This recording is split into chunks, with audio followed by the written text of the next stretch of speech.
Hello mga kometa, mga kahaydarya. Dahil iba't ibang platforms tayo, ka-YouTubers, ka-spacers.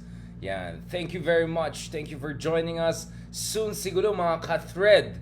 Mga ka-thread din. Kamusta mga ka-thread dyan? Ayan. 100 million na po yung nag-sign up sa threads.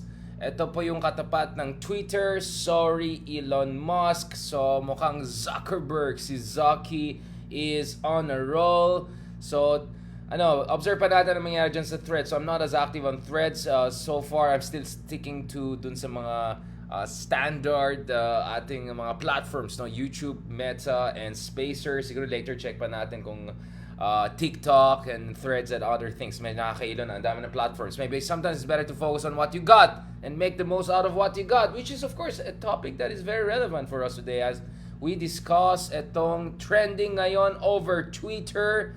Dito ko naman love ang Twitter. I mean, Twitter is really a great crowdsourcing, hopefully soon crowdfunding also platform. So, Leave the Philippines. Yan na po ang latest take, no? Variation on the theme, no? Ito yung latest, you can also say latest sarcastic critique, no? Doon sa Love the Philippines campaign. Some would say fiasco, or some would say at least something that Secretary Frasco is working on. Now, let's talk about this because this is something actually quite serious, something quite important. Dapat maintindihan natin ano yung ugat ng itong phenomenon kung saan yung ating mga kababayan, no? Every time we have frustrations about our own country, it looks like Leave the Philippines is almost, instinctive. Yun ang magiging, ay, alis na lang ako sa bansa. Where is this coming from, no? Is this because of supposed lack of love for the country or lack of patriotism? No, I doubt that. I think Filipinos, if you talk to Filipinos all around the world, a lot of them want to go home. A lot of them want the Philippines to succeed. A lot of them feel tremendous amount of patriotic pride whenever any of our kababayan does well. No? Whether it's Manny Pacquiao, whether it's, Pia Wurtzbach, whether it's Lea Salonga. And hopefully, we have, also intellectual global stars, from the Philippines. So, I don't think it's a lack of patriotism. Definitely not lack of passion for the country. So there's a politics behind this. There is a history behind it na dapat pag-usapan natin, no? So, I'm sure that Leave the Philippines has its own take on this. Now, this is also related or i-relate natin ito dun sa may sinabing lately lang ang ating Pangulo, no?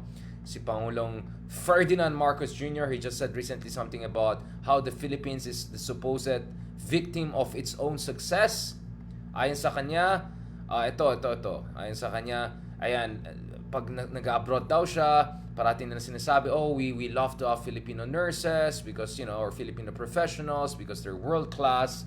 So ito yung sinabi ni President Marcos Jr. Sabi niya, unfortunately, in terms of healthcare workers, we have become victims of our own success in that the Filipino did really well during the pandemic. And so every leader I meet, they want to have more Filipinos, to work in their medical technology as a sector, as doctors, as nurses. So we're having a shortage here, no? And sabi niya, habang may shortage dito sa Pilipinas, mukhang marami pang gustong maghakot, no, or provide incentives for our healthcare workers to go abroad. I mean, I know that the president perhaps had a good intention. He was just saying that, we have, as much as we appreciate the appreciation of folks from around the world, we have to deal with our own problem first. I understand that. I appreciate that. But, a couple of issues I have to raise here, no?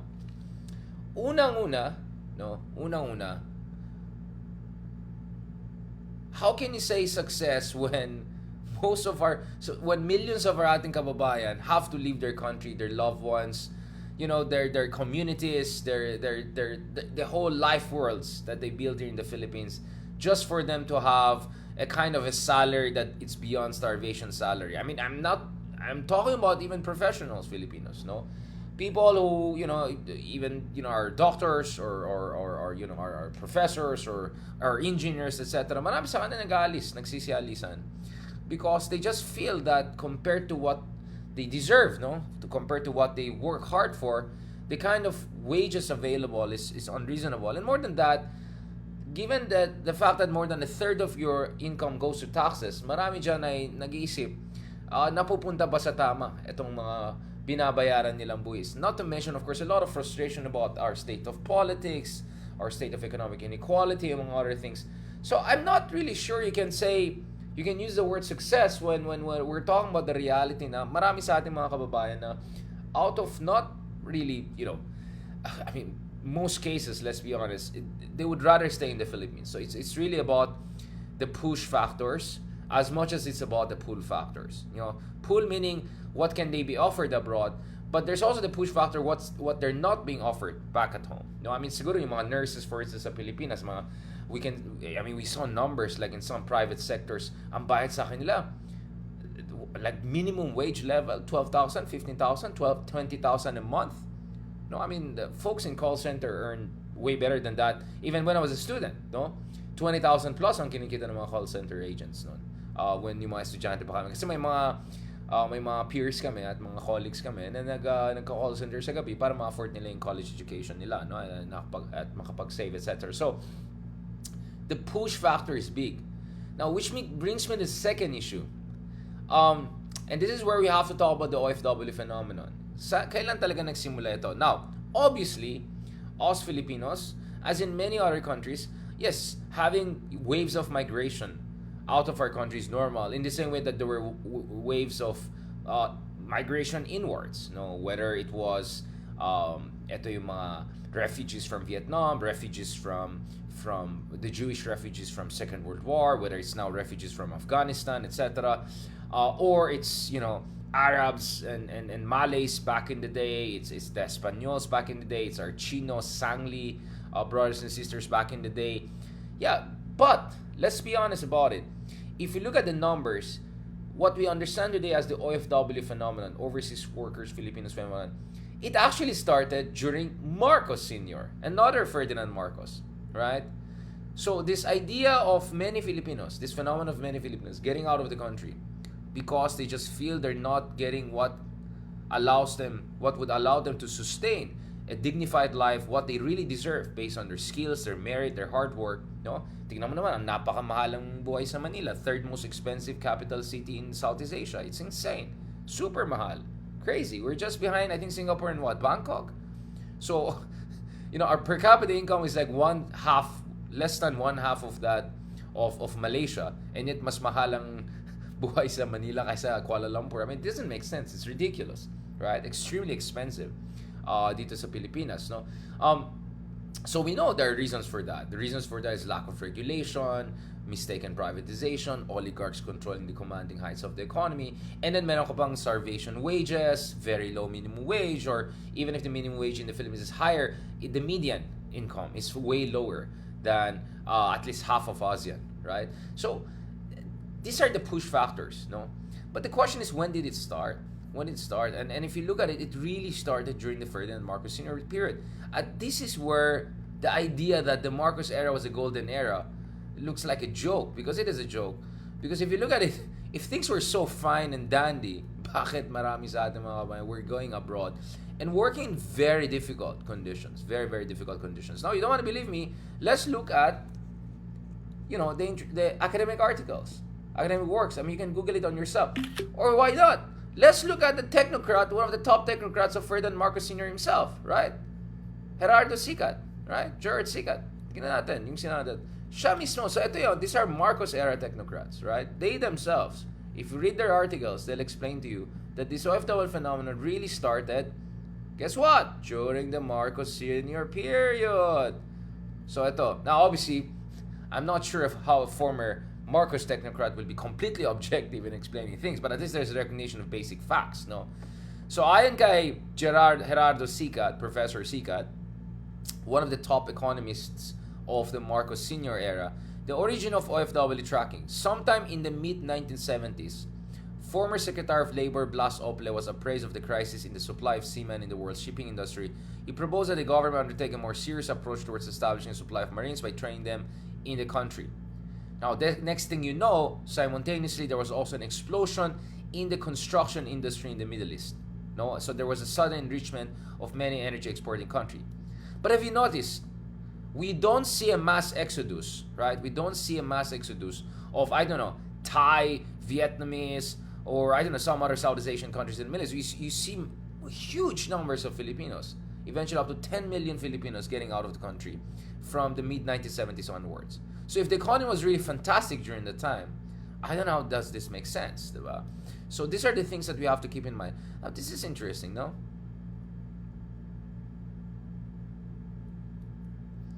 All right, gross national income, no?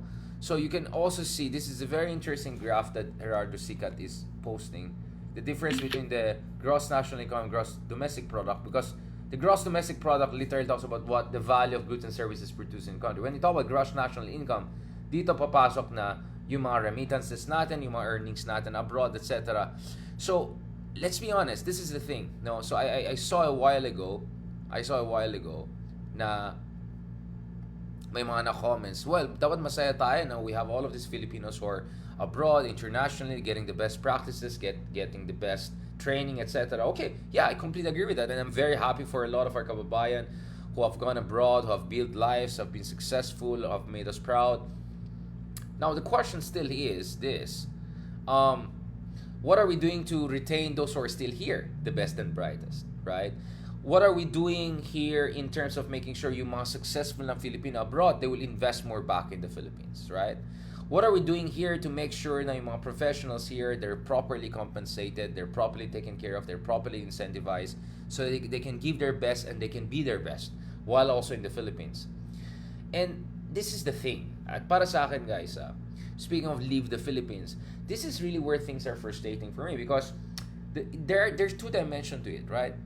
On one hand, the whole leave the Philippines phenomenon, which really is the OFW phenomenon since 1970s. The thing is this.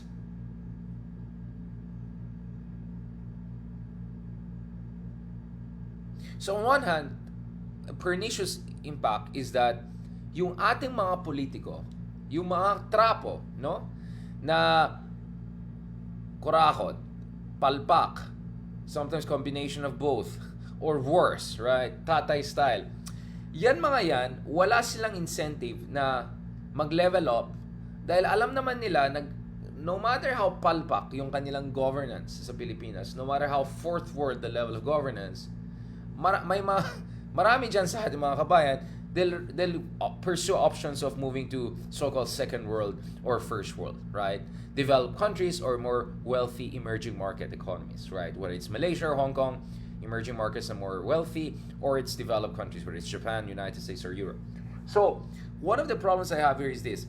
If you look at it, pag pinag-aralan mo yung success stories ng South Korea, ng Taiwan, a lot of these rapidly industrializing countries in the late 20th century, yung mga gobyerno nila na-realize nila, ito yung mga elite nila, na kung hindi tayo umayos, no, hindi natin ma-level up yung ating performance, magkaka-revolution. Magkakagulo tayo. At more than that, meron tayong external threat, whether North Korea versus South Korea, mainland China versus Taiwan, so on and so forth. So there was an incentive on their elite to make big sacrifices, quote unquote, meaning push for land reform, even if it hurt the interests of the landed elite, to push for aggressive industrial policy, even if it meant financial repression, so many other policies. So napilitan yung political elite to make big structural reforms. Land reform was just one of those, in order to make sure na hindi magkakagulo domestically and for the country to move up, level up. The problem is, dito sa Pilipinas, it looks like yung mga trapo dito, sabihin nila, oh, mag-abroad naman sila eh, di ba? And then, tawagin natin sila na bayani, then, we're gonna be fine. And then, later on, magtatay style tayong populism, and you never know, you're gonna have even twice more fans. So, this is one of the problems I see with our over-reliance on export of essentially our human capital, right? One problem is that it has created a lazy, incompetent political class that does not have an incentive to push the envelope, to make itself more competent, to make itself more world-class, to push for structural reform. That's one problem. And then we go to the more, even more concerning ones. The second one is, of course, yung social impact ng OFW phenomenon, especially when you have the mother living, working abroad, and then what's the impact on the family structure. There's a lot of studies, sociological studies, about the impact of this on our society. So it's not just about dun sa pera. Naalala niyo yung movie ni Vilma Santos ba yan? Yung movie na OFW siya. Diba? Yung pagbalik niya, parang hindi siya makakonect sa mga anak niya, yung mga ganyan. Like, that was really, eto ba yan? Ano yung movie na yan ulit? Yun nga, ang ganda ng movie na yan eh. like I really appreciate that because I was very, very, very sociologically sensible. It's a book that shows us, like, as much as we're happy about the remittances coming in, etc., you have to look at the social cost of this. Anak ba yan? Yun ba yung title na yan? Yun ba yung movie na Anak? Hindi. Anong movie ulit yan? Basta yung si Vilma Santos na OFW siya, tapos babalik siya, and then she feels estranged from her family, etc. Really sad. Really sad. Alam natin hindi ito nasa pelikula lang. Alam natin na unfortunately, this is a reality for a lot of our kababayan. So, yung so-called feminization of the OFW phenomenon, labor export policy, it's a big thing. And then, not to mention, okay, ako nagtrabaho dati sa Kongreso, sa Philippine government, and in one or another, I oversaw some of the cases we had OFWs. And isa sa mga pinaka-nakakalungkot dyan, yung mga abuso, no, na naabot ng ating mga kababayan. Especially, alam niyo sa mga anong bansa yan, di ba? Horrible abuse cases. Horrible abuse cases. No? If you don't believe me, go and talk to folks there working in the embassies in, which countries, right? So I don't want to, name names, but alam niyo na. Just go on Google and type OFW, abuse case, etc. Alam niyo na, or domestic worker, domestic helper, and then think about all sorts of different abuses. It's a very sad story. So, that's one. And the other thing for me is this, diba?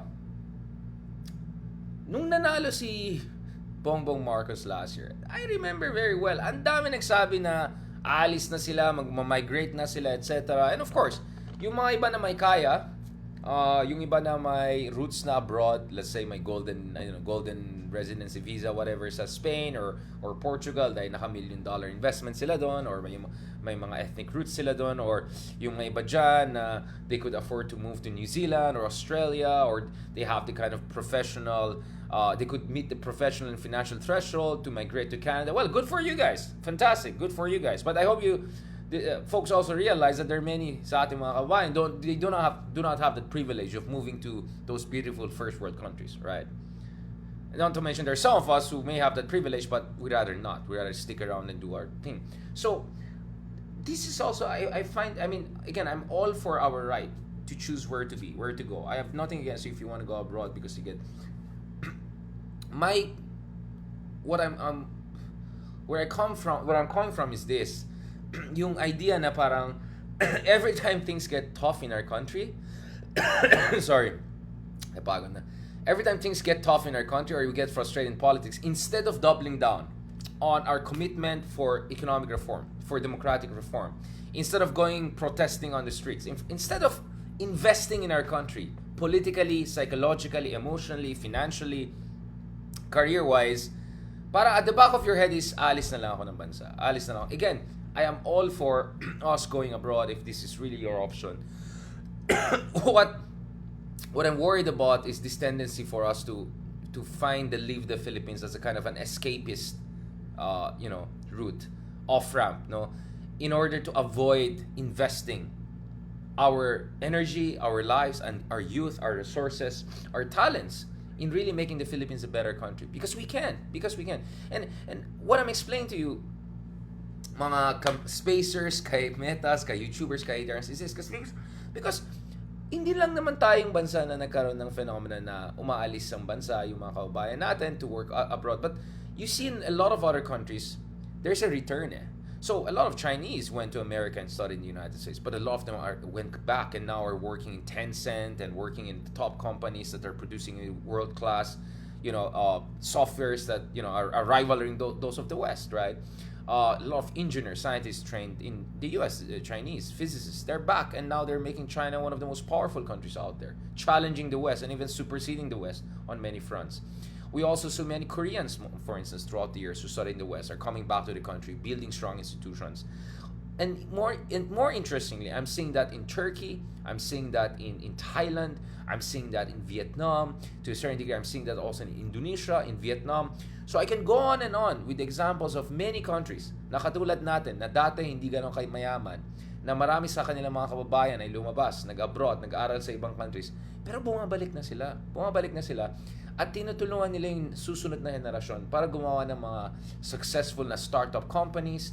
They're bringing back knowledge, talent to their country. So, and I think that's really where things get frustrating because it's not only us parang saying, kung frustrated ka na mag-abroad na ako, It's also about the great Filipinos who are already abroad, a lot of them having second thoughts of coming back or bringing back their resources, etc. Because they're not sure about level of governance in the Philippines. Ang hirap magbukas ng negosyo sa Pilipinas. Ang laki ng problema sa corruption.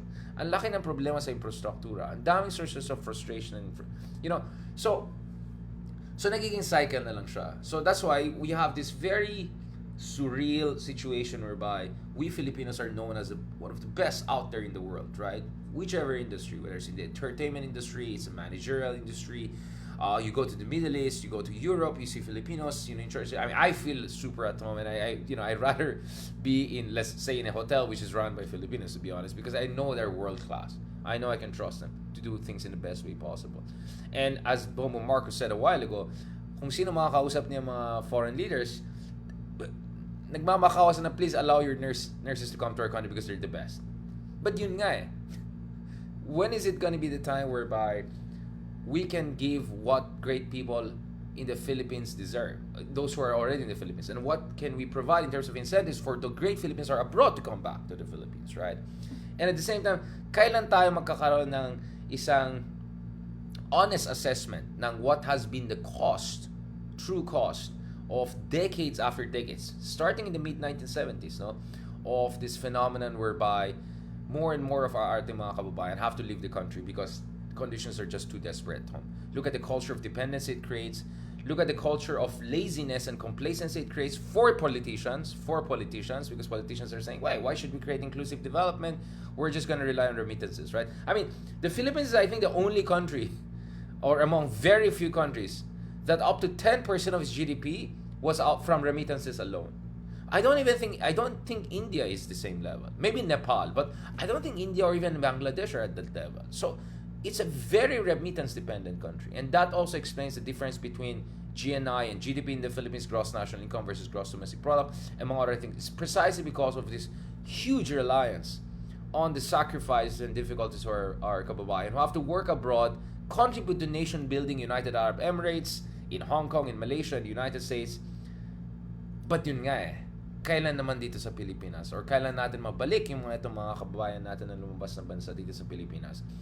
I mean, I saw one interesting study that said that in Silicon Valley, Filipinos or people of Filipino origin are among top 5 in the Silicon Valley industry, right? And then I have a number of friends in Stanford and Wall Street, etc., or Pinoys. And I hope one day they'll come back. I hope one day they'll see the reason to really come back big time, not just to bisita lang. No, I will come back and make startups, make big companies here. Those are the things we want to see. So, I want to end on this note, no? Again, loving the Philippines is not necessarily sticking around at any cost. But if for some reason certain folks decided to leave the Philippines, I hope they come back. And I hope we create the best conditions for them to come back. And at the same time, those who are here, whatever frustrations you have, you're not alone. I can tell you about that. Ang dami natin frustrations. Huwag natin kalimutan. Marami sa ating mga kabayan do not have the privileges that you and I may have in terms of moving abroad, etc. So who's going to take care of them? The trapos? No, the trapos are not going to take care of them. So who's going to take care of them? So some of us have to stick around, have to mobilize, have to invest morally, financially, psychologically, and more. Because otherwise, this country is not going to get out of the cycle. 1970s pa lang nagsimula na tayo dito sa phenomenon ng OFW phenomenon. Our OFWs have been great heroes. They've contributed hugely to our economy. Our economy still has not upgraded big time. Our politicians are still the same trapo style as they were back in the day. This has to change. This has to change. So it's not about leaving the Philippines per se. It's about loving the Philippines in ways that make people, whether you have left the Philippines or if you have stayed in the Philippines, for you to invest, in our country, and invest in people who do not have the privilege of moving out of the country and getting the kind of better jobs and better life and better conditions that some of us can hope for or look forward to once we're out of the borders of ilan bang islands na tira sa ating bansa. All right. On that note, thank you very much. I appreciate folks for not making violent reactions. Again, nakita niyo naman what's my style, di ba? Pag nag-usap tayo dito, hindi tayo wag tayo partisan lang. Wag lang tayo dito na nag-attack lang sa isang tao. But let's put things into perspective. Now, speaking of not being partisan, hindi ko rin kasalanan kung ang katotohanan dito is may mga ibang dynasty dyan na talaga ay malaking contribution sa mga problema na meron tayo. And as I said, just go and read these articles, etc., including technocrats of former dictator, right? To understand the roots of issues, right? So yun. Parati ko sinasabi sa sarili ko, yes, good for you, maybe good for us, we can go abroad, whatever. But isipin mo yung ating mga ibang kababayan na who cannot afford to go abroad. Or if they go abroad, they're not sure they're gonna get the kind of stable or safe working conditions that they deserve. And imagine, dami sa ating mga kababayan who had to endure horrible conditions in which countries, right? Throughout decade after decade and decade. Ilang beses na nagkaroon tayong problema. For instance, let's name it, with Kuwait, right? Because of the horrible conditions there for domestic workers, etc. So, this is it. Love the Philippines. I want to talk actually about yung leave of absence issue, etc. Pero sabi ko, mamaya natin pag-usapan mga Love the Philippines and pag-usapan muna natin Leave the Philippines so that we better understand and appreciate Love the Philippines. On that note, if there are no questions, thank you very much again sa lahat ng ating mga kameta, kahidarians, for so kindly making comments there. We appreciate it. Maraming salamat to our friends there on YouTube. Muchas gracias. Thank you also to our Caspacer here. I don't see any comments so far. I don't know why. Galit ba kayo sa akin? Hindi naman. Mukhang natutuwa sila. And thank you also dun sa mga kameta natin. Ano ba yung mga comments dyan? Yeah. Thank you very much, Kai. Yeah, I mean, di ba? You get what I'm saying? Always think about yung mga ibang kababayan natin who do not have the privileges that you have. They don't have your option of moving out of the country and finding a better paying job in Singapore or New York, whatever. Think about those Filipinos. Think about those guys. We owe something to them. We have to help those people because they're not going to be helped by the trapos. That's what I always say. They're not going to be helped by the oligarchs. They're going to choose them out, give them starvation wages, renew their contract before every 6 months so that they don't get all of the benefits and secure tenure. Kawawa sila. So we have to be here and help them. Alright? At dun sa mga kababayan natin who are already abroad and are helping people like us or helping their folks back home, God bless you. And I hope one day you'll be also convinced to come back home and invest more in our country and push our country in the right direction. Alright? On that note, thank you very much and God bless. God bless the Philippines.